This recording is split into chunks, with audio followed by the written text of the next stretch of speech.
The advantage is it is a strength. You are talking important things. It's a strength.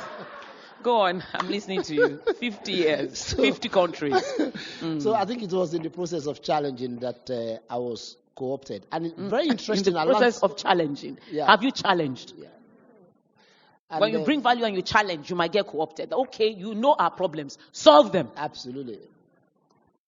Absolutely. Very interesting journey. And from there, a lot of things happened. But I must say that even in the process of doing that, you will have to retrain yourself. Retrain, okay. And because you cannot engage with the people, you don't understand their context, their language, their behavior, and then the nuances of a typical European English people. Because oftentimes when an Englishman says to you, that's very great, is actually telling you are rubbish. So you have to know all those stuffs. I like to tell a story of the first place having been working for Church of England, the first place I went to speak. And I finished speaking, and it's a story I tell a lot. A man came to me and said, you spoke very well, young man. I said, thank you very much. He said, but you won't go far. He said, you have a lot of passion, but you lack content. He said, young man, get some education. Clap for the man. He tried. He told the truth, you know. Wow. He said, if you really want to influence, impact, and make a difference, it's beyond your noise. It's beyond your passion. Get some education. And it wasn't as if I wasn't educated, but he was challenging me that you need to learn how to speak in the audience of these people. Because when you don't learn how to speak, when you speak, they will pause. When you finish speaking, they will continue. Nobody's listening to you. You have to come to a place where what you are saying is meaningful. And for what you're saying to be meaningful, you have to have depth and not just shallow. And that was what led me back to university to go and do some couple of degrees in theology and stuff like that. Not that I need it, but no, you need it because it has positioned you the way you are now. You know what? It's not strange. What is said is straight from the Bible. In the book of Daniel, when the king wanted to train bright boys, he said, bring to me those who are skillful in science and knowledge, able to understand the language and the literature of the Chaldeans. Now, there's a difference between knowing someone's language. That means you understand the grammar and the structure and the lexis. But you have to understand the literature. The literature of a people, the proverbs of the people, the myths and the legends of the people. If I ask you, what is the symbol of England? How many people know? St. George. Somebody said it there. But what does the dragon mean? The unicorn. All these things matter. You cannot not know. If we talk about the Knights of the Round Table, you should be able to mention some. Sir Lancelot, Sir Galahad, because it is the context of the people. What every country has a higher and a lower side. Do you understand? In Germany, Hitler understood that the Germans, the way they had been treated after the First World War, they needed a renaissance. So he tapped into the psyche of the people and went way back into the Roman Empire and brought the eagle, which was a sign. Somebody is sleeping because we are talking about history. You know? And this is why you have problem. You understand? And brought the eagle out. You understand? And said, in one word, we are marching again onto greatness. Do you get? You have to understand the language and the literature of the people you're dealing with. Sometimes I tell my son, when your teacher says, you've done very well, but more work needs to be done. In Nigeria, we put this way, that is what he's trying to tell you, that you have rubbish. More work needs to be done in this area. That is the way an Englishman tells you. I've been coming to England since 1972. So that's the way an Englishman tells you that you are dull. Very, very dull. Are there any testimonies in this, your work with Compassion UK? Physical signs, people we can look at and know that, yes, it works when you engage with your community. I don't know whether any of those Compassion kids here, anybody from Compassion here? Yeah? Wow, give them a hand if you're from Compassion. Yeah. Any sponsored child here from Compassion? Oh, yeah? Wow. Yeah, they are. Can you stand, please? If you're a sponsored child from, not that you are sponsoring, but you have been sponsored by Compassion from poverty to be where you are. Will anybody here like that? Who is proud of where they Who's are proud of where- today? Could you Who is stand? happy? Let's appreciate. Oh, yeah. Let's appreciate. Let's appreciate. And which country are you from? What country? Mike, thank you.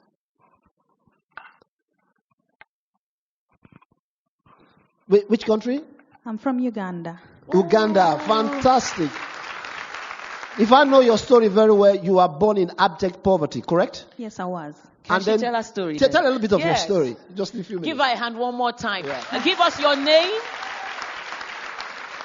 And you're so beautiful, wonderful. Give us your name and then give us your story. My name is Lizabel Awor. I was born in Uganda during the AIDS epidemic. So I lost both my parents to HIV.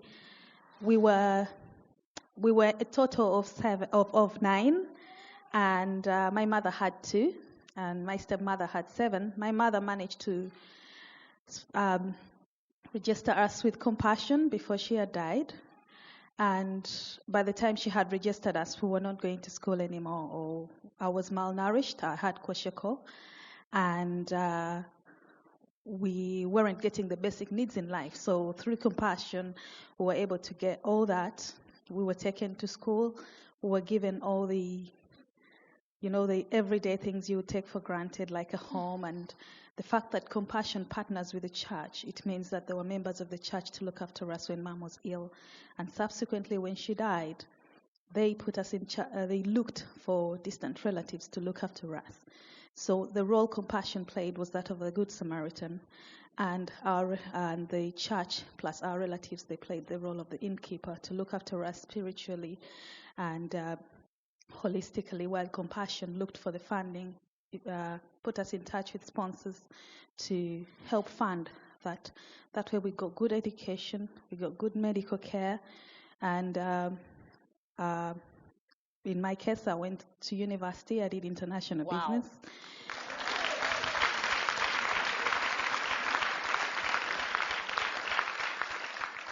And I worked for Barclays in Uganda for about 4 years before I got married to join my husband here in England. You're married.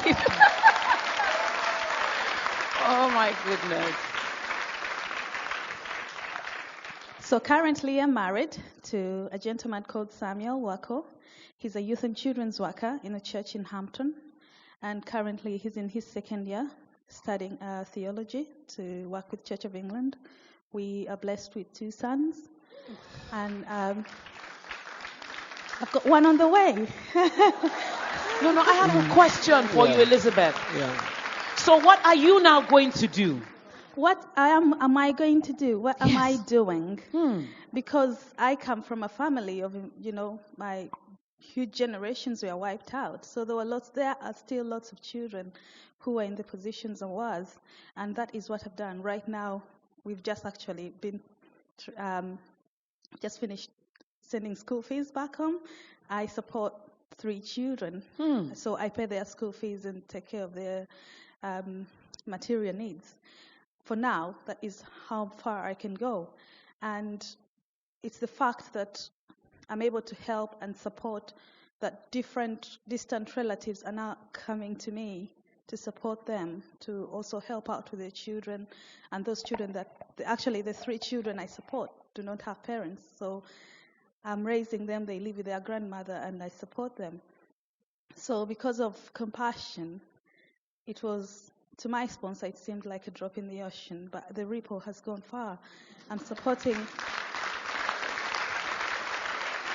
One of the most. Thank you very much. People like you make me. You make my job look easy. One of the exciting story of my own life is the story of Compassion. About 4 years ago, I walked into their office, and then they said to me that there are quite a lot of rich people, leaders in this country. That is there any way I can help in helping to get them to sponsor children out of poverty? I watched a 3-minute video, and that touched my heart. But today I am so grateful to God that. Through that one meeting and that engagement, and through some of those pastors who are here, most of them have been abroad with me. Pastor Marjorie, we've been to one country, Kenya. Pastor Grace, we've been to Indonesia. And Your husband and I, we've been to one country. I don't even know. So I've been to so many countries. Do you know today we have, through that one meeting, we've now sponsored over 4,000 children out of poverty. That is just the one, through one. I humbly say that through just my role as a bridge to compassion. Other people they do stuff, but through my own personal role, they gave me the details the other time that, hear me, since you've been with us, through you and your networks, 4,000 children will never know poverty again in their lives. Now, that I'm not, it's not something to brag about, but what I'm saying, going back to your question, is if you discover what you have been called for and to people you have been called to, it's not a function of whether you have a lot of money, because sometimes we think success is when you have a lot of money. Actually, fulfillment is greater than success, because it's possible to be successful and not be fulfilled. But you never see a fulfilled person that's not successful. So we strive for fulfillment, and in that you fulfill purpose. I'm actually a bit dumbfounded. So I'm still soaking in Elizabeth's story. I just have tears in my eyes, because I say never underestimate the power of a human being with a pulse. If the person is not yet dead, you never know what they can become. You can never look at someone and sum them up and write them off and say, that's it, I know what they can be. You never know. Now, some people are also living because Elizabeth lived. You understand? And I like what she said. She said it was like a drop in the ocean, but the ripple. And when I was a youth, about maybe in my teenage, I had this vision about awesome treasures. I didn't know what it was then. But God said, this is what your ministry is going to be like. And it was like a huge lake. And I saw like a drop into it. Then the ripples were reaching from one shore to the other. And that's the model with awesome treasures up till today. We raise transformational leaders, which is, we don't do all the work ourselves, but we mentor people who go out and do the work. Some we do directly in the resource center, but then we raise people who also do the work. But the thing is, you must take a first step.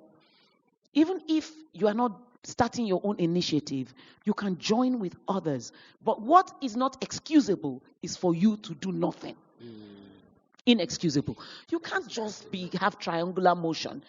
Church, office, home, church, office. You need to keep asking yourself, is there more to my life than this? If I'm going to say in a few sentences, tell us how you found purpose as we begin to round up this interactive session, what would you say? Think on it. How can we find purpose? Anybody in the crowd? How do you think we can find purpose? We're coming back to Revi and how he found purpose. How can we find purpose? I feel like calling you. You're next to the lady in the hat. And you're looking so beautiful, you can't escape being called. Can I have the mic? There she is. She's got like the 4 on her coat there. She'll give us an answer. She has an idea. Yeah, in this row. Pass it down quickly, sharp. She's happy because you are missing the row. So just do a reach for the mic. Thank you. There you are. How can you find purpose? Clap for her. It's not easy to hold the mic. Right. Give us your name and how you think you can find purpose. There's no right answer in the crowd. Don't worry. Just give us your. Rise because of the camera. My name is Andrea. Okay. Okay. I believe a lot in instinct. So when something calls out to you, it's like omens are dropped around as a sign. That's how I found my way with God.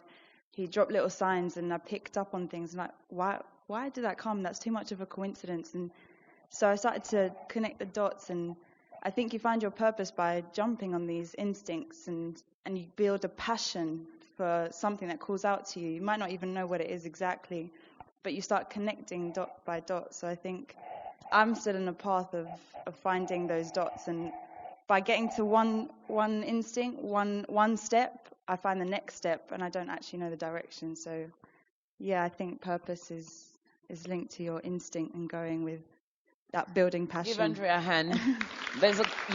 You wanted to talk before. The gentleman and that's Brother Kofo handing the mic, isn't it? Give Brother Kofu a hand. My name is Femi. I think there are two ways that I've found purpose in life. First is obviously in God. The Bible says that God's eye beheld your unformed substance before you were formed in your mother's womb. Whatever you'll be, God already knew. God already wrote it into your DNA. And some of us, it comes naturally to us to say that person is a gifted pianist, that person is a gifted orator, that person is this. It just connects with people, it livens the room. So there's a seed of purpose in everyone that if we spend some time in God, and it sounds very cliched, but it's actually true. If you spend time with God, eventually find. And another thing I've also found for me personally is sitting down and observing your life over time. Mm-hmm. Okay, there were things that when I was in primary school came easily to me, things that happened in my life, secondary school, things that happened in my life. And it's interesting that I always tell my wife that my purpose in life is to be a bridge. It's very frustrating, but I find that I keep connecting. To be what? A bridge. We have two bridges in the room. I find that I keep finding people coming to me, telling me all these things about their lives. I have no interest, but somehow I know someone. But somehow I know someone that knows how to go about it. Oh, yeah. I don't really know what you're trying to do, but I know someone that might be able to help you. They go and do it, and they do fine, and I'm moving on to something else. Another person comes again in the future, telling me something I dare about. So I think sometimes when you observe your life and there's so many landmarks, there's so many things that have captured your attention at different point in time, eventually a picture will begin to form, and you begin to say, oh, this is what I'm actually about, And I think, going back to one of the questions about how one of the questions asked earlier on, I think when we come to this country, one of the biggest problems we have is that we only think in a linear direction, which is work. Just work, do work. And we tend to attach rewards to things in life. So if it's not going to reward me, I shouldn't be doing it. But sometimes the things that will be your purpose in life doesn't reward you financially. It may not even, you might be frustrated every single day at it. But the thing is, that's what God designed you to be. The solutions will come. Somehow you might find fulfillment in some of them. It might make somebody else's life better. But I think it's natural for us to think, this is not going to make me money. Why am I wasting my time around these people? I don't know why these people are frustrating me. They're not even paying me anything for this. I'm walking out. So if we stop thinking about just coming to the UK, going to school, coming out, it's a formula. Get a job in a very good company, and you're doing very fine. Get the next big job again. But sometimes we have to take a break and say, you know what? I should be more. There should be more to me than this. I need to start looking for something else that doesn't necessarily pay me, but really, really, really, this is what I'm supposed to be doing. We need to give them a hand. That last point is so wonderful. There should be more to me than this. Yeah. I'm not a money-making machine. Yeah. It is so cold sometimes, the reaction you get for some people. If they're not going to be paid for the thing, they're not going to do it. How then will God reward you when you've been rewarded in pounds already? There's no space for God to reward you. There's no space to ever give God to ever give you anything. If we were looking for reward, I wouldn't be here a second time. My very close friends know how much I'm saying with all humility, spent the first time around. Out of my money in pounds. Somebody was telling me about the exchange rate yesterday. I said, don't insult me by talking to me about exchange rate. And it's the truth that I can think in any currency, and we're very aware of what we're doing.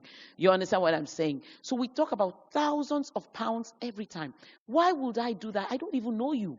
I'm meeting some of you for the first time. But my reward is in doing what God told me to do. And then He rewards me in ways I can never, ever imagine. I will be open with you. The first time we came, I changed Naira to pounds. It cost about 20,000 pounds, and it was 6 million Naira. What God gave me after that, I have not had to change Naira to pounds for this meeting. And no person could have paid me that in a salary or in a job or in anything. You are making your God too small. This is the problem. You are thinking too small. You've left. Don't let me start. But we're not going to think small anymore, babe. You seem really excited, so I will just allow you. Because we're going back to Revi and we're rounding up now. In red. You want to say something different a bit? Okay. Let's just give her a hand. She really was. We're rounding up. Okay. Talking about purpose. How do you find purpose? Simple. Your purpose is rooted in your gift. Right? Your purpose and your gift, they are not separated. Inside of you is a gift. And God intended that gift to be used to fulfill a purpose. Now, the question people ask is, how do I find my gift? Right? Now, a gift is like a seed inside of you. And your seed is supposed to produce fruit. So you say, how do I find my gift? What exactly are you doing that every time you do it, people acknowledge what you are doing? Now, that's a gift. You don't even know. That's part of the things that God has put inside of you so that you use that to help others. Now, another thing is, what is it that annoys you when you see? That provokes you, right? You see a paper on the floor, you're thinking, nobody is seeing it. But you're the only one seeing it. It's provoking you. You see injustice, it provokes you. You see things not going the right way, it provokes you. So the things that provokes you are also the things that God has designed you for to fulfill purpose. Right now, but once you discover that gift that God has given to you, it's possible to be gifted and never become great. And your gift can be wasted in you. Why? Because discovering your gift to fulfill your purpose is one thing. You may not even know to fulfill purpose with your gift, but you also need to skill your gift. Many people are gifted. Many people can sing like my dear sister here, but I tell you what, for her to be able to sing that way, she must have gone through some skill training. Because your gift makes way for you and brings you before great men. So the way that your gift makes for you is the ability to develop relationships to serve others. Now look at my sister here. She's fulfilling purpose without a shadow of doubt. She has a gift. She's now using that gift to serve. Now that gift along the line is fulfilling purpose. But it's not for financial benefits. And to talk about what the gentleman there talked about, actually fulfilling purpose is not making money. I always talk about two parallel lines about life. There's the purpose line, there's the bread and butter line. The bread and butter line, it doesn't matter where you work. You work in Sainsbury's, you work in Tesco, you work in M&S, it doesn't matter. At the end of 35 years, they'll say thank you, give you a wristwatch, and pay some token to your, and then you live the rest of your life frustrated, and most people die early after that. Why?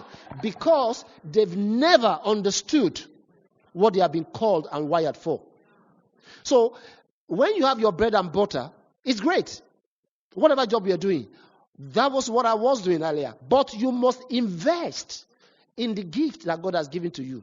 So, over time, your gift will match with your bread and butter. And there come a time when they will mix together. So, you will be working, you'll be enjoying your work, you'll be fulfilling purpose, yet you are earning income. At that point, you are fulfilling purpose, yet earning income. In one word, he's saying that at a point, because the word provision means for the vision, you will be in your vision and God will be giving you provision for the vision. You may not start off that way. You may start off with a 9-to-5 that you hate. Absolutely. But as your gift develops, you move into that line that you are doing your passion. Right now, all he's doing is his passion. He's with Compassion, he's with Hope, he's with the Evangelical Alliance. He doesn't have to work in any... Do you get what I'm trying to say? If we're going to... And he's getting paid for it. He didn't let me lose that.